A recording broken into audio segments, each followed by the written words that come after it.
शरणं शरणं। गुराजी नाचोबा बोले श्री कृष्ण शरणं मम। गोवर्धन शिखरे बोले श्री कृष्ण शरणं मम।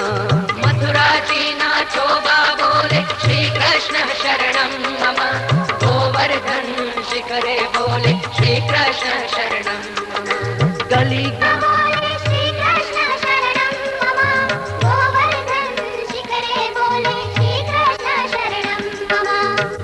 गली गहवर वन बोले श्री कृष्ण शरणं मम। वेणु स्वर संगीते बोले श्री कृष्ण शरणं मम। गली गली गहवर वन बोले श्री कृष्ण शरणं मम। वेणु स्वर संगीते बोले श्री कृष्ण शरणं मम। कलाकरन का मोर बोले श्री कृष्ण शरणं मम।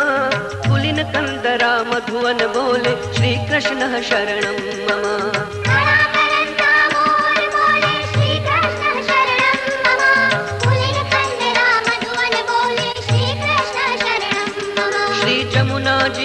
लहरों बोले श्री कृष्ण शरणं मम।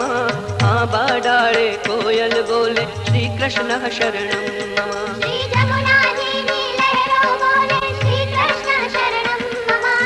आंबा डाले कोयल बोले श्री कृष्ण शरणं मम।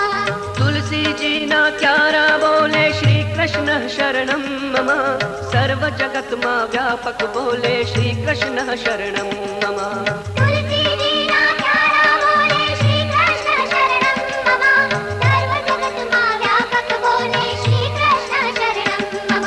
विरही जनना हैया बोले श्री कृष्ण शरणं मम। कृष्ण वियोगे आतुर बोले श्री कृष्ण शरणं मम। विरही जनना हैया बोले श्री कृष्ण शरणं मम। कृष्ण वियोगे आतुर बोले श्री कृष्ण शरणं मम। वल्लभी वैष्णव सर्वे बोले श्री कृष्ण शरणं मम। मधुर वीणा वाजिन्त्रो बोले श्री कृष्ण शरणं मम।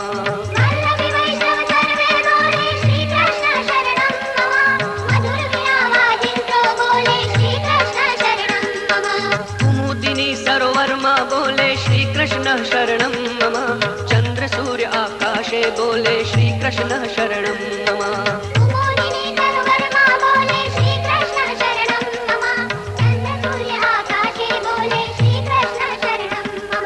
तारलियाना मंडल बोले श्री कृष्ण शरणं मम। अष्टप्रहर आनंदे बोले श्री कृष्ण शरणं मम।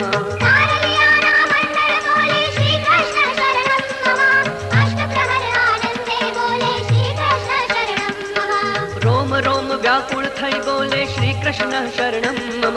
महामंत्र मन माहे बोले श्री कृष्ण शरणं मम। रोम रोम व्याकुल थई बोले श्री कृष्ण शरणं मम। महामंत्र मन माहे बोले श्री कृष्ण शरणं मम। जुगल चरण अनुरागे बोले श्री कृष्ण शरणं मम। श्री कृष्ण शरणं मम। श्री कृष्ण शरणं मम।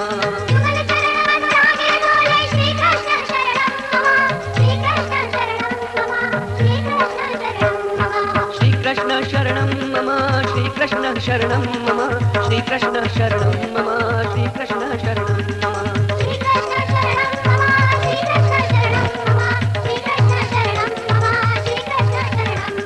श्री कृष्ण शरणं मम। श्री कृष्ण शरणं मम।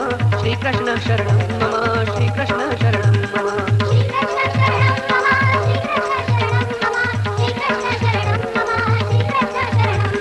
श्री कृष्ण शरणं मम। श्री कृष्ण शरणं मम।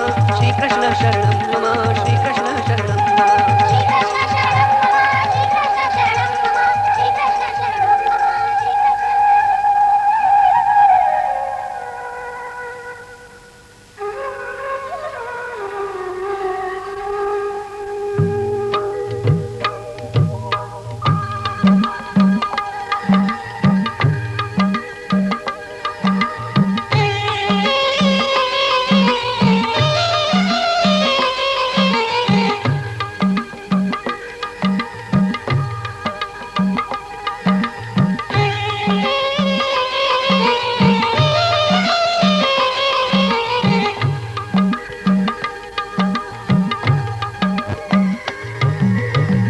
कृष्णः शरणं मम, श्रीकृष्णः शरणं मम, श्रीकृष्णः शरणं मम, श्रीकृष्णः शरणं मम, श्रीकृष्णः शरणं मम, श्रीकृष्णः शरणं मम, श्रीकृष्णः शरणं मम, श्रीकृष्णः शरणं मम, श्रीकृष्णः शरणं मम, श्रीकृष्णः शरणं मम, कदम्ब केरी डालो बोले श्रीकृष्णः शरणं मम, श्रीकृष्णः शरणं मम, श्रीकृष्णः शरणं मम, कदम्ब केरी डालो बोले श्रीकृष्णः शरणं मम, जमुना केरी पालो बोले श्रीकृष्णः शरणं मम, ब्रज 84 कोस बोले श्रीकृष्णः शरणं मम, यमुना केरी पाड़ो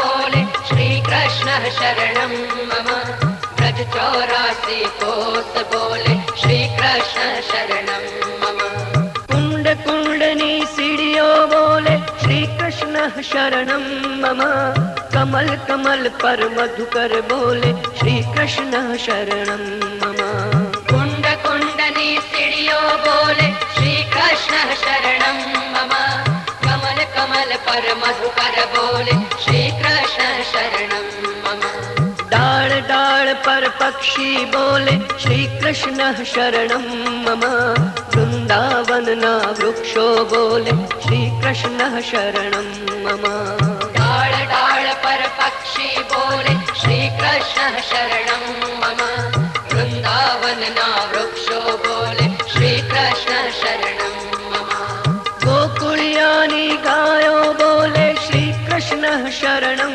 मम, कुंज कुंज वन उपवन बोले श्रीकृष्णः शरणं मम, गोकुलियानी गायो बोले श्रीकृष्णः शरणं मम, कुंज कुंज वन उपवन बोले श्रीकृष्णः शरणं मम, ब्रज भूमि नारज कण बोले श्रीकृष्णः शरणं मम, रास रमन्ती गोपी बोले श्रीकृष्णः शरणं मम, ब्रज भूमि नारजगण बोले श्रीकृष्णः शरणं मम, रास रमन्ते गोपी बोले श्रीकृष्णः शरणं मम, वेणु चरावता गोपो बोले श्रीकृष्णः शरणं मम, बाजाने तब नामा बोले श्रीकृष्णः शरणं मम, वेणु चरावता गोपो बोले श्रीकृष्णः शरणं मम, बाजाने तबलामा बोले श्रीकृष्णः शरणं मम, शरणाईने तंबुरमा बोले श्रीकृष्णः शरणं मम, नृत्य करन्ती नारी बोले श्रीकृष्णः शरणं मम, शरणाईने तंबुरमा बोले श्रीकृष्णः शरणं मम, नृत्य करन्ती नारी बोले श्रीकृष्णः शरणं मम, केसर केरी क्यारी बोले श्रीकृष्णः शरणं मम, आकाशे पाताले बोले श्रीकृष्णः शरणं मम, केसर केरी क्यारी बोले श्रीकृष्णः शरणं मम, आकाशे पाताले बोले श्रीकृष्णः शरणं मम, 14 लोक ब्रह्मांडे बोले श्रीकृष्णः शरणं मम, चंद सरोवर चौके बोले श्रीकृष्णः शरणं मम, 14 लोक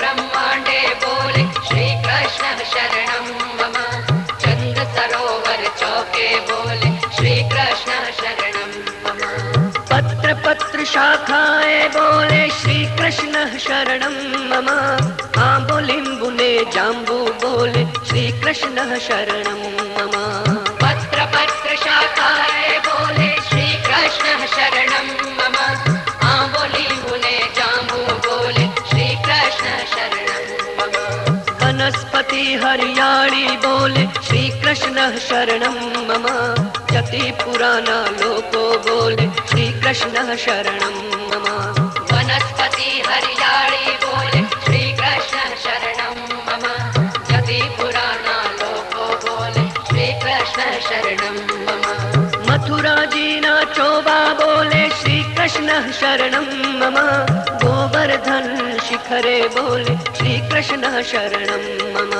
मथुराजी नाचोबा बोले श्री कृष्ण शरणं मम।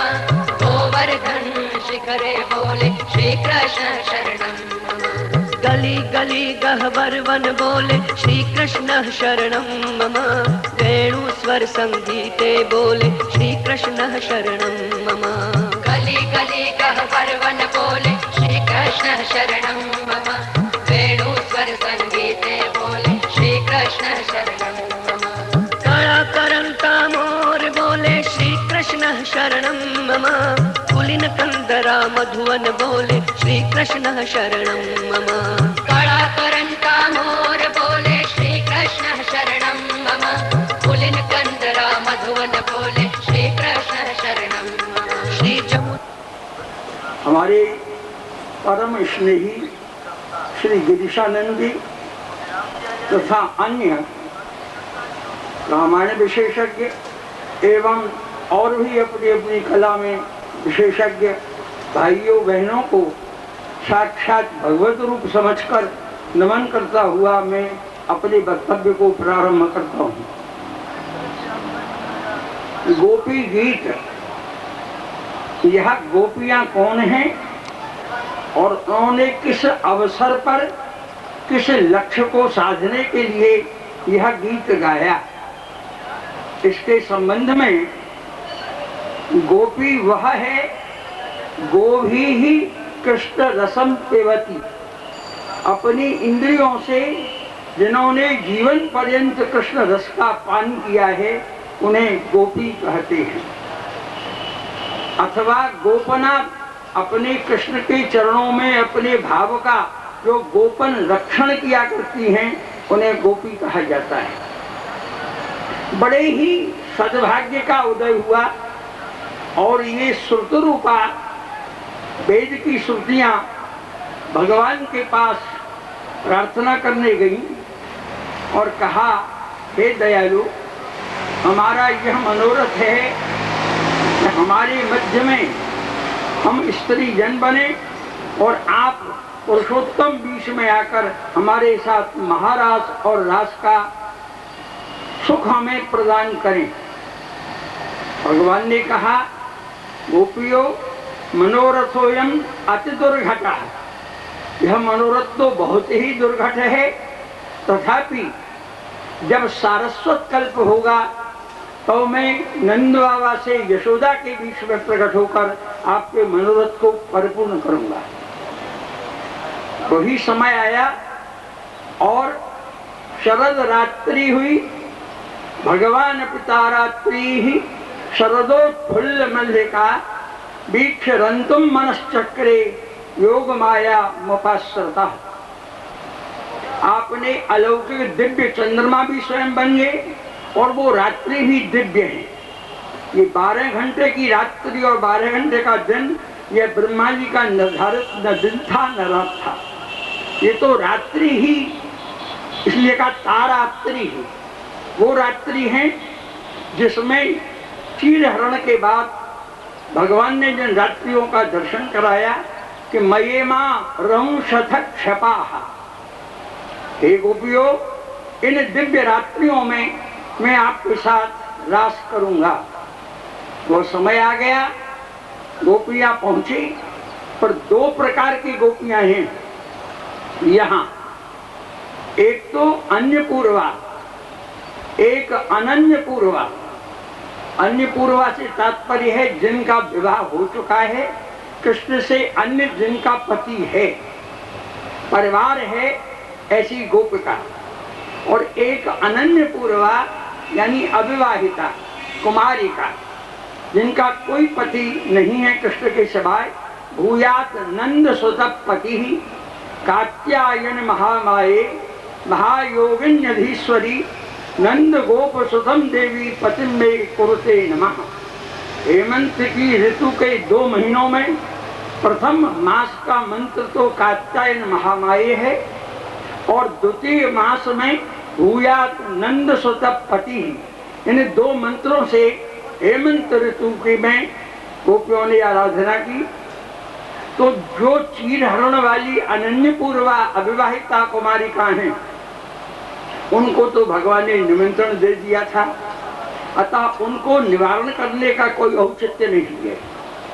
याः आमंत्रिताः ता भगवत आह्वानेन समागता ता निवारयितुं न शक्यन्ते। उनको तो लौटाने का प्रश्न नहीं होता है, परंतु उनके साजात्य से भगवान के बेड़ू को सुनकर या अन्य पूर्वाः विवाहिताः समायाताः शब्देन ता शब्देनैव निवार्यन्ते, अतः उनके निवारण किया कि आप लोग लौट जाइए। अस्तु, इस रास पर विशेष विवेचन न करते हुए भगवान ने रास प्रारंभ किया, और रास में हम प्रणय गीत पहले आपको यहाँ सुना चुके हैं। सर्वप्रथम उसके अनुसार गोपियों का और कृष्ण का परस्पर संवाद हुआ। उसमें 10 प्रश्न कृष्ण ने किए, गोपियों ने 10 का उत्तर दिया, और 11वें श्लोक में आपने रास की प्रार्थना की। यही प्रणय गीत के 21 श्लोक हैं, स्वागतम वो महाभागा से लेकर। अब आप ये जरा विचार कीजिएगा, गोपियां जीती हैं और कृष्ण पराजित हुआ है। लघु रास प्रारंभ हुआ, और लघु रास में आप जब इनमें सम्मान और मद देखा तो आप अंतर ध्यान हो गए, और गोपियां उनका अन्वेषण करने लगी। ऐसे संदर्भ में गोपियां वृक्षों से जड़ों से पूछने लगी, परंतु कोई पता नहीं।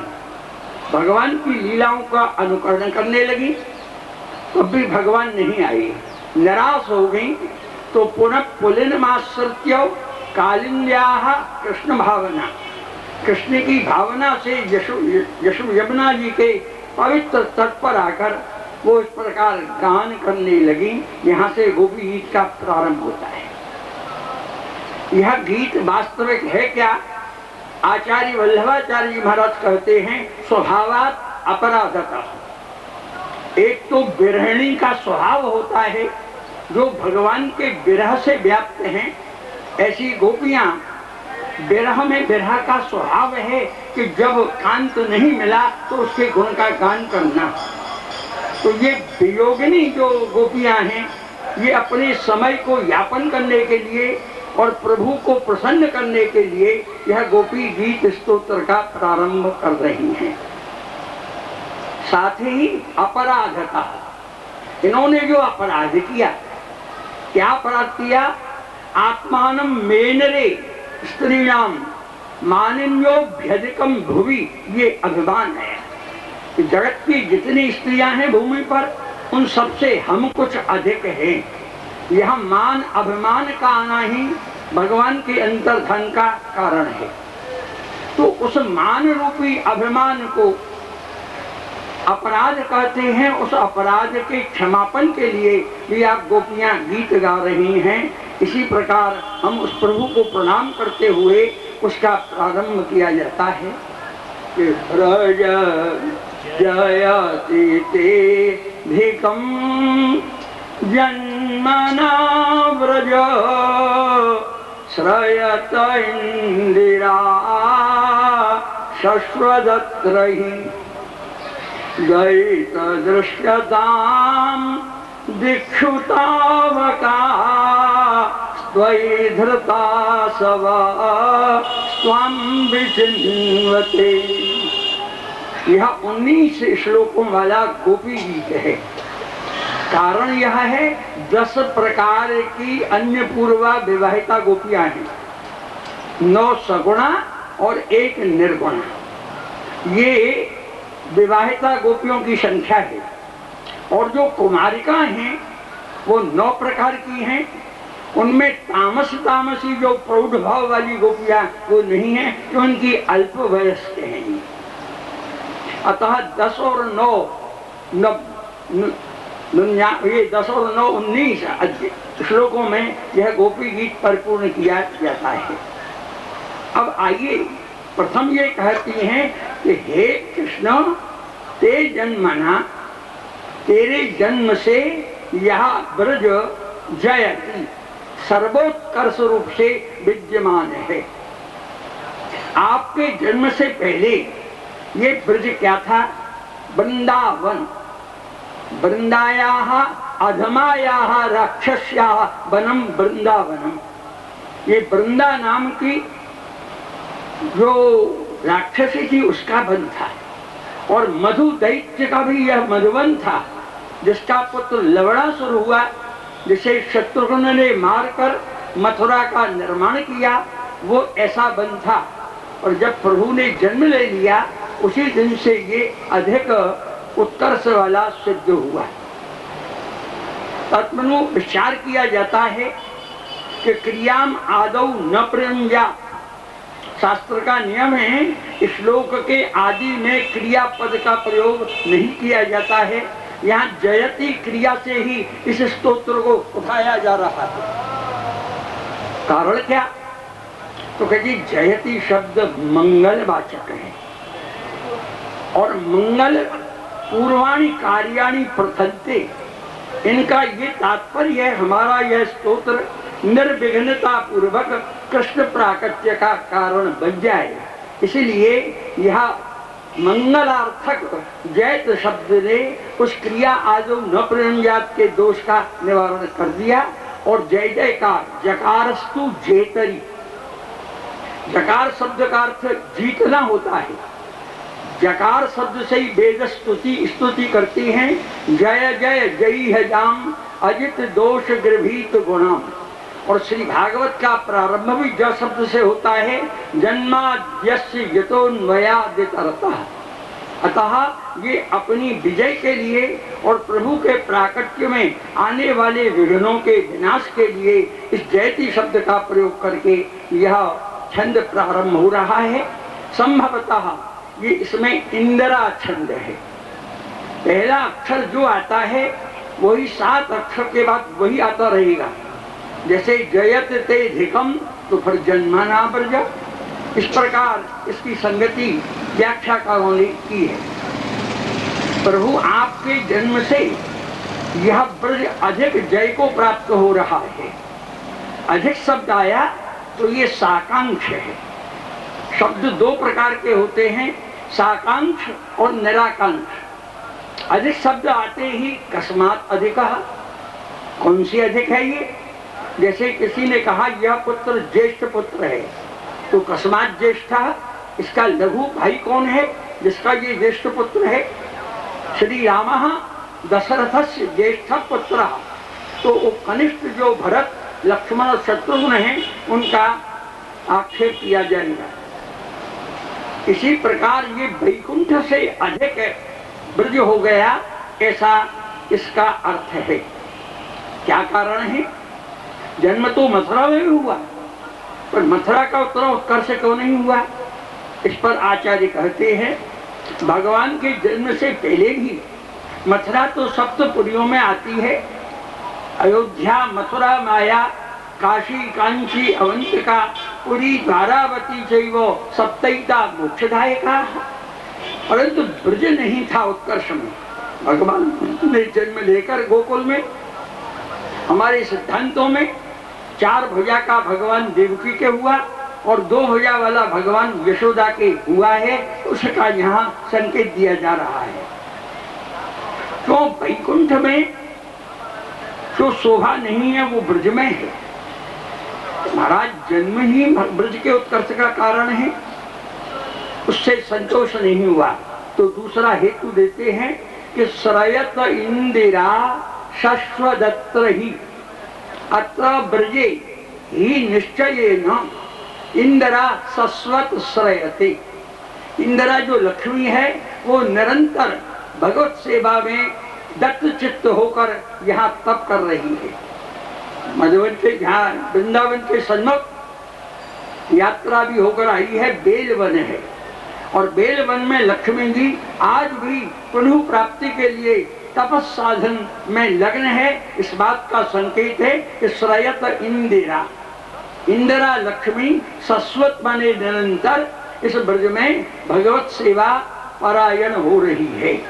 कारण वैकुंठ में तो केवल एकाकिनी लक्ष्मी ही है, वहां कभी उसमें मद और मान भी आ जाता है और भगवान मान विमोचन भी किया करते हैं। परंतु यहाँ ब्रज में तो लक्ष्मी सहस्र लीला भी सेव्यमानम कला निधि। लक्ष्मी जैसी हजारों असंख्य ब्रज गोपियां ठाकुर जी की सेवा में अनवरत सावधान रहती हैं। तो लक्ष्मी कहती है मम अवसरो कदा भवे, भगवत सेवा के लिए मेरा अवसर कब मुझे मिलेगा। इस दृष्टि से इंदिरा सस्वत सहते सेवते श्री शिवाय।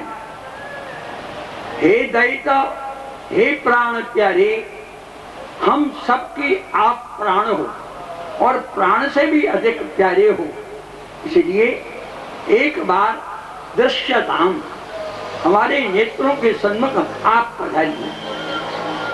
ज्ञानी और योगी लोग अंतर में भगवान का दर्शन करते हैं, परम तृप्त हो जाते हैं। परंतु प्रेम नगरी में, प्रेम मार्ग में गोपियां उस अंतर के भगवान से प्रसन्न नहीं होती।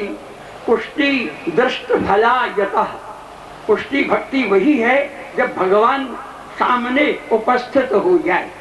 इसलिए आप जिस सौंदर्य से आपने रास किया और आप अंतर्ध्यान हुए, उस हमारे अपराध को निवारण करके एक बार दृश्यताम, एक बार हमें नेत्रों के सामने पधार कर हमें कृतार्थ कर। दिक्षु तावका, तावका त्वदीया सेवका, हम आपके जो सेवक हैं वो दिक्षु माने दिशाओं में, त्वाम विचिन्वते, तुझे ढूंढ रहे हैं। ब्रह्मा और शंकर भगवान के दर्शन करने के लिए ब्रज में आते हैं और हम ब्रजवासी आपके लिए, हम दर्शन के लिए खोज कर रहे हैं, ढूंढ रही हैं। ये वैपरीत्यम एकदम अनुचित अंश, ये बड़ा अनुचित है। जब आपने ब्रज को कृतार्थ किया तो ब्रज की गोपियों को अकृतार्थ रहने मत दीजिए। आपके चरणों में कोट कोट हम नमन करते हैं। भगवान ने कहा, गोपियों, मेरे भक्त मेरे विरह में प्राण का त्याग कर देते हैं, आपने मेरे विरह में प्राण त्याग नहीं किया, अतः संदेहते, संदेह होता है कि भवत्यो भक्ता नवा, आप भक्त हैं कि नहीं। उसका उत्तर देती हुई गोपियां कहती हैं, त्वयि धृता सव, त्वयि विषय सप्तमी, त्वज विषयक ही इन असव प्राणों को हमने धारण कर रखा है। हमें आशा है कि आप अवश्य पधारेंगे तो हमारा मरना व्यर्थ हो जाएगा। इसलिए हमारे जन्म को सफल बनाने के लिए हमने प्राणों को रोक रखा है। यदा त्वद अनुपयोगम व्याश्याम, जब हम तुम्हारा ये देखेंगे प्रभु हमसे हमारा अंगीकार नहीं करेंगे, तदैव प्राणां त्यक्षामः, उसी क्षण हम इन प्राणों का त्याग कर देंगे। हे प्रभु, त्वयि धृता शवः त्वाम विचिन्वते, तुझे हम ढूंढ रही हैं। कोई कोई व्याख्याकार ऐसा भी कहता है, धृतासव में धृत और आसव ऐसा भी अर्थ निकालता है। उसका तात्पर्य यह है, हमारे इंद्रियों में जो आसव माने रस है, आसव शब्द का अर्थ रस होता है, जैसे द्राक्षासव मुलक्काओं का रस, उसी प्रकार हमारे जो इंद्रियों में रस है वो त्वयि, तेरे लिए है। तेरे लिए हम रस समर्पण करने के लिए आई हैं, इसलिए आपका अनुपयोग होते ही उस रस का हम त्याग कर देंगे। इस प्रकार प्रथम श्लोक में अपने भावार्थ को प्रस्तुत करती हुई दूसरी गोपियों का वर्ग उत्कट खड़ा हो गया और वह बोला, शरदुदासये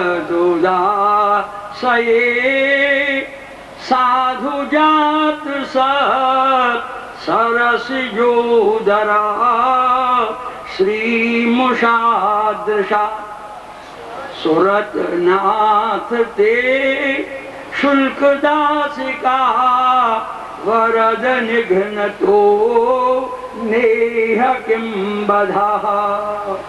राजसी गोपी कहती है कि शरद, यह शरद ऋतु है। शरद ऋतु का जो उदासय, उदकस्य उद्भावो निपात्यते, उद शब्द उदक का वाचक है, उदक माने जल, और उदासय का अर्थ है उदकानी आसमंतात शेरते यत्र इति उदाशय। जहां जल का भंडार होता है, जहां जल शयन करता है, ऐसा जो उदाशय पुष्करणी सरोवर, उसको उदाशय कहते हैं। तो शरदकालीन जो सरोवर है उसमें साधु जात अच्छे प्रकार से जो पैदा हुआ, ऐसा जो सरसिज कमल है, शरद उदास ये साधु जात सत सरसिज, उसके उदर माने मध्य की जो श्री शोभा है, उसको चुराने वाली आपके नेत्र हैं। ये नेत्र की उपमा दी जा रही है श्री मुषा दृशा। दृशा की तृतीया का एक वचन है। उस नेत्र से, जो नेत्र शरदकालीन सरोवर के बीच में उत्पन्न हुआ भली भांत से कमल है, उसके मध्य की शोभा को जो चुरा रहा है, ऐसा आपका दृष्टि है। श्रियम मुषणाती श्री मुठ तया श्री मुसा। मुछ धातु चुराने में आती है, तो जो शोभा को चुरा रही है, आप तो चोर हैं ही। ब्रजे बसंतम नवनीत चोरम ब्रजांगनानां च दुकूल चोरम अशेष पापार्जित चोरम चोराग्रगण्यम पुरुषम नमामि। अरे एक चोर ब्रज में रहता है, वो क्या करता है? तो महाराज नवनीत माखन को चुराता है और कुमारिकाओं के वस्त्र का हरण करता है, और जो कोई उसे याद करता है उसके समस्त जन्म के पापों का चोरी कर लेता है। ऐसे चौराग्रगण्य को हम प्रणाम करते हैं। तो आपने मध्याह्न समय में, जहाँ सूर्य पूर्ण तप रहा है और कमल खिल रहा है, मध्याह्न में भी चोरी? जहाँ जाते हैं वहाँ चोरी की ही बातें हैं। चोर जार शिखामणि। ऐसे भगवान जो मध्याह्न के समय में भी कमल के उदर की शोभा को चुराने वाली दृष्टि है, उस दृष्टि को मारने का साधन बता रही हैं। उस विरह में भगवान की दृष्टि हमारा घात बद कर रही है। यद्यपि भगवान तो आनंदमय हैं, मधुराधिपते रखिलम मधुरम। भगवान तो आनंदमय हैं। रसो वै सह रसम एव लब्ध्वा अयम आनंदी भवति। रसरूप भगवान की दृष्टि को ऐसा क्यों बताया मारने वाला? तो महाराज ये संयोग की बात है। यहाँ विरह अवस्था है। विरह अवस्था में जैसे काल रूप जब भगवान होते हैं, तो वो शत्रुओं की आयु का दृष्टि से हरण करते हैं। इसका वर्णन प्रथम स्कंध के 9वें अध्याय की भीष्म स्तुति में आप देखेंगे कि मेरा रथ दोनों सेनाओं के बीच में ले चल। वहां जाकर अपने नेत्रों से उन्होंने आयु का हरण कर उन्हें पराजित कराया। ऐसे ही विरह में वो दृष्टि घातुका सिद्ध हुई, घात कर रही है। हाँ, हे सुरत नाथ, जिसको धर्म चाहिए वो धर्म संबंधी संबोधन देता है। हे धर्मज्ञ, हे धर्म पालक। जिसे अर्थ चाहिए वो लक्ष्मी नाथ, इस प्रकार का संबोधन करती है। परंतु हमें तो भगवत कामना की जरूरत है, इसलिए कहा हे सुरत नाथ। जगत में जितनी भी सुंदर रति है उसको देने वाला सुरति का प्यारा स्वामी सुरत नाथ है। इसलिए हे सुरत नाथ, आप हमारी सुरति को सुपुष्ट बनाइए और प्रकट होकर दर्शन दीजिए। अब अशुल्क दासिका और शुल्क दासिका दोनों ही पाठ वल्लभाचार्य महाराज स्वीकार करते हैं। या तो हम पैसे की दासी हैं, पैसा होता है व्यवहार में हमारा कार्य का निर्वाह करने वाला। पैसे के बल से हम तीर्थ में जाते हैं, भ्रमण करते हैं, और हमारे मन में रहता है कि हमारे पास खर्ची है। तो हमको जो आपने बनाया है वो पुरुषार्थ के लिए बनाया है।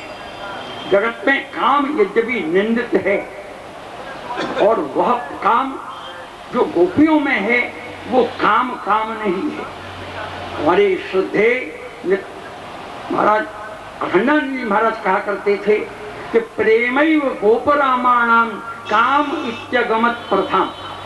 प्रेम शब्द ही गोपी का यहाँ काम शब्द से कहा जा रहा है। यहाँ वो काम नहीं है कि त्रिविधम नरकस्येदम द्वारम नाशनमात्मनः कामः क्रोधः तथा लोभः तस्मात् एतत्त्रयं त्यजेत। वो काम यहाँ नहीं है। एक बंगाली संत कहता है कामेर प्रेमेर महद अंतर। काम में और प्रेम में बड़ा अंतर है। क्यों? कामते अन्नंतम नरक प्रेमते प्रचुर भास्कर। प्रेम तो साक्षात सूर्य के समान तेजस्वी है। प्रेम करने वाला भगवत प्राप्ति का अधिकारी होता है, पर काम करने वाला नरकगामी होता है। अतः भगवान के द्वारा जो गोपियों से काम का उदय हो रहा है वो पुरुषार्थ है, भगवत प्राप्ति का बाधक न होकर साधक है। महाराज इसलिए ब्रह्मा ने हमें बनाया उस काम को पुरुषार्थ करने के लिए।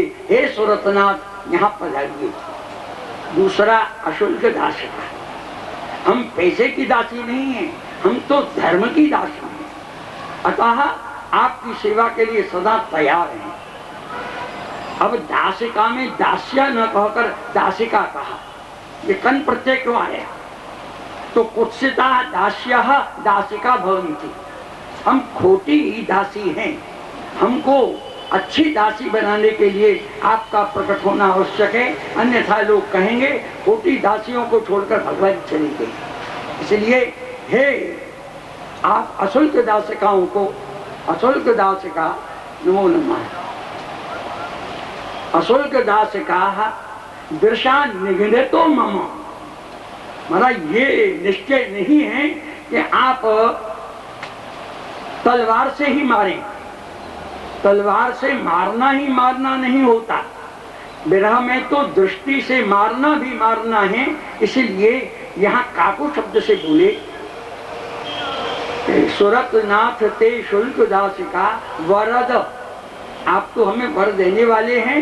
आपने कहा था मयिमा रौ शतक छपा, वो आपकी आज्ञानुसार आई है। तो वरद होकर के आप दृशा निगृहत अपने स्वरूप को छिपाते हुए उस दृष्टि से हमें मारे नहीं, हम मर जाएंगी, ये आपको बद का दोष लगेगा। मरद निघ्न तो तब किम अयम बधो न अपितु बधै। यहाँ काकू से इस प्रकार नकार को कहा जाता है कि बधा न अपितु बधै। इस प्रकार राजसी गोपी का वर्णन करके तृतीय पद्य को उठाया जा रहा है। विष जला प्यया व्याल राक्षसा वर्ष मारुता वैद्युता वृषमयात्मया विश्वतो भया ऋषभते वयं रक्षितामुः। प्रभु आपने हमें एक बार नहीं अनेक बार हमारी रक्षा की है। आप में 6 गुण हैं। ऐश्वर्य आदि 6 गुणों को भग कहते हैं, और वो भग जिसमें रहता है उसे भगवान कहते हैं। तो इस प्रकार 6 प्रकार ही आपने हमें रक्षा की। 7वां जो धर्मी आपका स्वरूप है, इस समय उसे दिखाकर हमारी रक्षा करो। धर्मों ने रक्षा की और धर्मी हमको रक्षा नहीं कर रहा है। अतः हमको मारना ही था, तो आपने रक्षा क्यों की? कहाँ की रक्षा? तो कहीं विष जला गया। जब गरुड़ जी यहाँ आकर मछली खाया करते थे, तो सौभरी ने शाप दिया कि यहाँ आकर यदि गरुड़ मछली खाएगा या किसी के द्वारा मछली को मंगावेगा, इति शापद्वयम्, तो वो प्राण से वियुक्त होकर मर जाएगा। उस कथन से यह काली नाग गरुड़ के भय से वृंदावन में आकर बसा और सारा जल जहरमय बना दिया। इसलिए जीव विचारित धर्म नहीं होता है। जीव के विचार से ये अच्छा या बुरा इष्टा निष्ठ विवेको ही जीव बुद्धिया न जायते। यदि शौभरी शाप न देते तो काली नाग यहाँ नहीं आता और जमुना जी का जल विषैला नहीं होता। महाराज, इस प्रकार यदि आप किसी बिले में चैटियों को बूरा डाल रहे हैं, आप यष्टि का लेकर खड़े रहें वहां, और जब तक वो चैटिया बूरा खाती रहें तब तक वहीं रहो। उसके बाद जब वो बिले में चली जाए तो जाओ, तो धर्म होगा। यदि आपने बूरा डाला, हजारों चैटिया निकली और कुत्ता आकर उन सब बूरे को चैटियों को खा गया, तो महाराज धर्म में अधर्म हो जाएगा। इसलिए जीव को विचार करना चाहिए। कर्मणो बोद्धव्यम बोद्धव्यम च विकर्मणः अकर्मणश्च बोद्धव्यम गहना कर्मणो गति। कर्म की गति बड़ी गहन है, इसे समझना मुश्किल है। तो उस विष जल ने क्या किया कि बहुत पुरुषों, गोपों को, गोपियों को, पशुओं को, पक्षियों को मार डाला। यमुना के ऊपर जो निकलता है वही विष से व्याप्त होकर मृत्यु को प्राप्त हो रहा है। ऐसे समय में आपने काली नाग को यहाँ से निकाला और यमुना निर्विषा भवत, यमुना निर्विष हो गई और मधुर जल का सब पान करने लगे। बोलिए कृष्णचंद्र भगवान की। यह प्रथम रक्षा हमारी, क्योंकि जब आपको मारना ही था तो ये प्रक्षालनाद्य पंकस्यो दूरादस्पर्शनम बर, मारना ही था तो बचाना क्यों। पहली बात विश्व जलाप्यया ब्याल राक्षसा, ब्यालात, ब्यालात पर ब्याल का क्या अर्थ है? ब्याल का अर्थ है काली नाग, ब्याल का अर्थ है सुदर्शन नाग। यहाँ अघासुर को नहीं लेना चाहिए, ऐसा आचार्य वल्लभ का मत है। अपने मत से जिसकी जो अर्थ हो करे, स्वतंत्र है तो मरण कोशा कहो। परंतु आचार्य संप्रदाय के अनुसार इस ब्याल का एक तो काली नाग अर्थ है और दूसरा सुदर्शन सर्प अर्थ है। तो अघासुर की लीला को यहाँ क्षेपक मानकर इसका इस प्रकार समाधान किया जा रहा है। अब वह ब्याल से हमें बचाया आपने, और राक्षस जो तृणावर्त है उस तृणावर्त से भी आपने हमारी रक्षा की। तीन हो गई, विश्व जलाप्या ब्याला राक्षसाच वयम रक्षिता। वर्ष मारुता, गिरिराज उठाते समय जो उसने वर्षा और पवन का झंकार किया था उससे भी ब्रज को आपने बचाया। तो वर्ष मारुता और वैद्युता नलात, और उसमें जो बिजली वज्र जैसी गिरी थी उनसे भी आपने हमें बचाया। और अनल माने दावानल से भी आपने हमारी रक्षा करी। इस प्रकार सद्भित प्रकार ही त्वया रक्षिता वयम।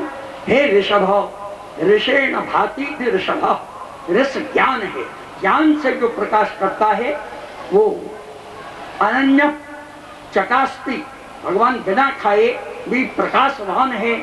ऐसे ऋषभ कृष्ण आपने हमारी बहु रक्षता बारंबार रक्षा की है। तो इस समय भी आप प्रकट होकर हमारी रक्षा कीजिए। और हे दैत्य दृश्यताम, एक बार हमारे दृष्टि के आगे आप पुनः पधारिए। हे कोटिकंदर्प लावण्य भगवान, आपके चरणों में शत शत नमन है। इस प्रकार कहकर आगे निर्गुणा गोपी क्या कहती है कि न खलो गोपिका नंदनो भवा नखिल देना मंतरात्मदर बेखन सारथितो विश्वगुप्त ये सखो देवान सात्वतांकुले। पुराना दे रही है कि भगवान गोपिका नंदनो न, आप गोपिका के पुत्र होते तो गोपिका जो यशोदा में हमारे प्रति दया की आर्द्रता है वह पुत्र में आती। वो दयालु थी, आप दयालु नहीं हैं, इसलिए आप गोपिका के नंदन नहीं हो सकते हैं। तो आप कौन हैं? आप तो अखिल देहि नाम अंतरात्म दृक्, अखिल माने संपूर्ण जो देहधारी हैं उनकी अंतरात्मा के आप साक्षी हैं। साक्षी चेता केवलो निर्गुणश्च, ऐसा कहकर कहा कि विखन सार्थितो, विखना ब्रह्मा विशेषेण वेदार्थम खनति इति विखना। इसलिए वैखानस मत ब्रह्मा जी का है और ये दक्षिण दिशा में बहुत माना जाता है। और उसी वैखानस के मंत्र के अनुसार वहाँ वेंकटेश्वर में सेवा की जाती है। तो विखंडसा ब्रह्मणा विश्वगुप्त विश्व की रक्षा के लिए अर्थतः अर्थतः भगवान के प्राकट्य की प्रार्थना की। तो आप विश्व के अंदर हम नहीं हैं। जब विश्व का गोपन ही आपके प्राकट्य का हेतु है तो विश्व के अंतर्गत हम भी आ गए, हमारा भी रक्षण आपको करना चाहिए।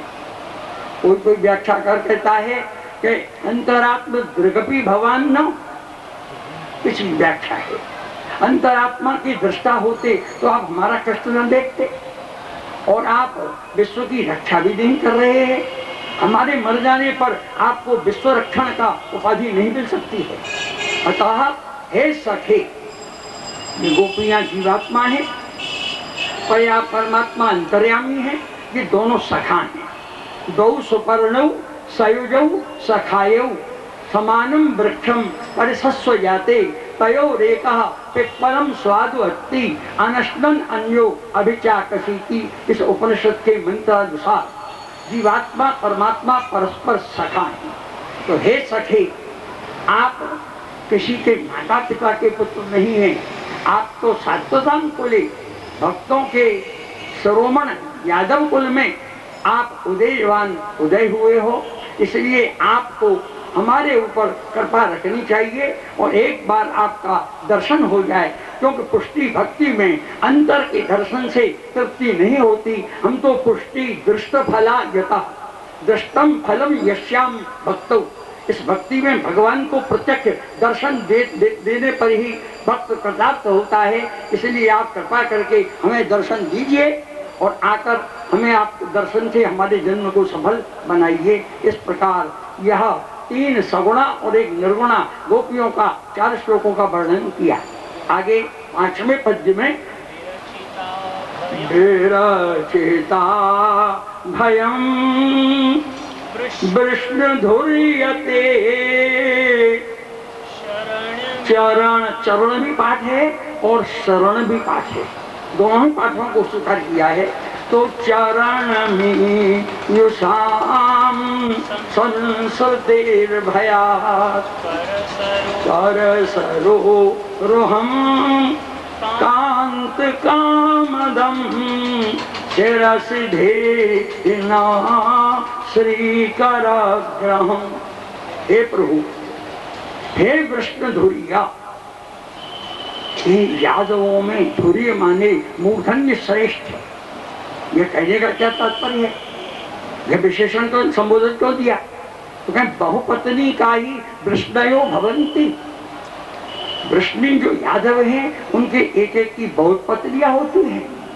आप तो उन वृष्णियों में भी धुर्य श्रेष्ठ हैं, अतः आप अनेक गोपियों को अपना पत्नीत्व स्वीकार करें, इसमें आपको कोई दोष नहीं है। महाराज एक बात कहते हैं कि संसरते भया, सबसे ज्यादा भय संसार में संसृति का है।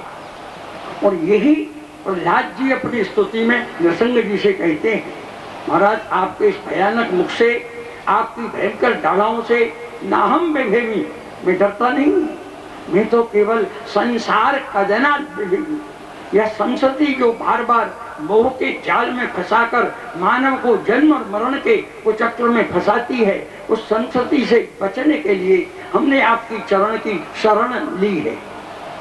तो चरणम या शरणम ईयुषाम, ईयुषाम ये षष्ठी बहुवचन है। आपके चरण का हमने आश्रय लिया है। और आश्रय लेकर के क्यों लिया? कि विरचिता भयम, ये चरण का जो आश्रय करता है उसको आप अभय दान दे देते हैं। अभय का दान देने वाला विरचिता भयम विष्णु धुर्यते चरणमीयुषाम संसतेर भया, इसलिए केवल इससे बचाने के लिए कर सरोरोहम, आपका जो हस्त कमल है, कांत, हे हमारे पति, वास्तविक पति तो आप ही हैं, हे कांत कर सरोरोहम कांत कामदम, वो हमारी कामना को दान करने वाले आपका श्रीहस्त है। कामम ददातीत कामदम, या कामम जति या अर्थ व्याख्या करो ने संदर्भ नहीं माना, इसलिए वह करसरोवर काम को देने वाला है। उसे हमारे शिरसी, हमारे मस्तक पर एक हाथ कर दो, आपके श्रीहस्त मस्तक पर आने पर हम निर्भय हो जाएंगे। तो कर सरोरुहम कांत कामदम शिरसि देहि न अस्माकं शिरसि मस्तके देहि स्थापयत्। शिरसि देहि न श्री करग्राम।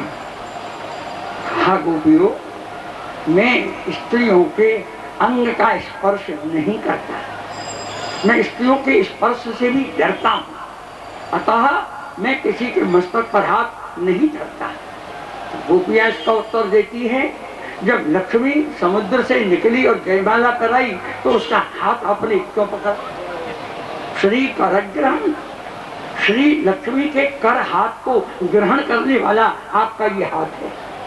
गोपियों, वो तो मेरी विधि पूर्वक पत्नी थी, इसलिए उसके हस्त पकड़ने में दोष नहीं है। तुम वेद विधि बोधित प्रकार से मेरी पत्नी नहीं हो, अतः तुम्हारा मैं अंग स्पर्श नहीं कर सकता। गोपियों ने जवाब दिया, महाराज एक बात बताइए, जो आपका हाथ पकड़ता है वो आपकी समानता का दर्शन करता है। हम और आप बराबर हैं, इसलिए हाथ में लगे। और हम तो प्रेम की आपकी पत्नी हैं, शुभ लग्न हमने प्रेम के द्वारा किया है, जैसा बरहा की जन्म के श्लोक पर व्यंजित किया गया है। हम तो संस्कृति के भय से आपसे हाथ मिलाने लायक नहीं है। अरे कोई जीवा क्वच ब्रह्म, कहाँ जीव और कहाँ ब्रह्म, हम आपके हाथ कैसे मिला सकते हैं? इसलिए वेद विधि से बोधित स्त्री को ही पत्नी नहीं कहते हैं, प्रेम से प्रबोधित जो जीव अपने श्रीहस्तों से आपके चरण को पकड़ रहा है, क्या वो भी हस्त मिलाप से कम है? इसलिए आपके चरण को पकड़ने वाले जो हम हैं, उनके अभय देने के लिए आप एक बार हमारे मस्तक पर हाथ धर दीजिए। वो भी पत्नी वेद विधिबोधित मर्यादा क्रम से पत्नी है, और हम प्रेम रूप से आपकी सुंदर पत्नियां हैं। हमारे मस्तक की हाथ धरने पर भी आपकी कोई क्षति नहीं है। इस प्रकार यह कर को अपने मस्तक पर धरने की प्रार्थना गोपियां करती हैं। आइए आगे का एक श्लोक और था, हम अपने वक्तव्य को विराम दें। तो आइए छठा श्लोक, ब्रज जनार्तिहं वीरयोषितां निज जन स्मया धंसन स्मितो भज सखे भवात् किंकरी स्मदो जल रुहाननम चारु दर्शय। आइए कहा, हे ब्रज जनार्तिहन इति संबोधनम, ब्रज जनानाम आर्तिम हंति तथा, ब्रज जनों के लिए जिन्होंने ब्रज में जन्म लिया, ऐसे ब्रज जनों की जो आरती दुख है उसको हनन करने वाली। हमको क्या आरती है? आपकी विरह ही तो हमारी आरती है, उसको समाप्त कर आप दर्शन दीजिएगा। हे ब्रज जनार्तिहन वीर योषिताम द्वितीय संबोधन मिलम, हे योषिताम वीर। इस पर आचार्य खिल उठे और आचार्यों ने कहा कि नहीं तत् संबोधनम कृष्णात् अन्यो अर्हति, कृष्ण के सिवाय इस भूतल पर कोई भी इस संबोधन का अधिकारी नहीं है। युवतियों के बीच में वीर शब्द का प्रयोग कृष्ण के सिवाय किसी को नहीं आया। योषिताम अर्थ है जो युवा स्त्रियां हैं वो कह रही हैं आप वीर हैं, और वीर होकर छिप जाना वीरों का काम नहीं है। इसलिए आप प्रकट होइए और अपनी वीरता का दर्शन कराइए। इसलिए वीर शब्द के बताने के लिए जब प्रभु प्रकट होंगे तो उनके किसी दूसरे नाम को लेकर के ताशाम आविर्भूत शौरी, शौरी शब्द का प्रयोग किया जाएगा। सूरश्चापत्यम शौरा और सौरश्चापत्यम शौरी। सूरता भगवान दिखा रहे हैं यहाँ, ये वीर योषिताम के पद पर बल्लभाचार्य प्रसन्न हो गए। हमारे नायक ही एक ऐसे हैं जो स्त्रियों से भी वीर पदवी को प्राप्त कर रहे हैं। नहीं, स्त्रियों ने सबको पराजित किया। ब्रह्मादि को हरा करके, शिवादि को हरा कर ये काम कंदर्प को जो दर्प हुआ था, वो दर्प का दलन करने वाले ये वीर हैं। अतः वीर है वीर योषिताम वीर योषिताम। अब तीसरा शब्द उधर आया, निज जनस्मय ध्वंसनस्मिता। गोपियों, तुमने अभिमान किया इसलिए मैं अंतर्ध्यान हो गया, इसलिए अभिमान वालों के साथ मेरा रमण असंभव है। मैं दीनों के साथ रमण करता हूँ, मैं अहंकारियों के साथ रमण नहीं करता। उसका जवाब दे रही है गोपियाँ कि निज जनस्मय, तुम्हारे निज जनों को जो स्मय घमंड हुआ और वो कहने लगी आत्मानम स्त्रीणाम भुवि अभ्यधिकम में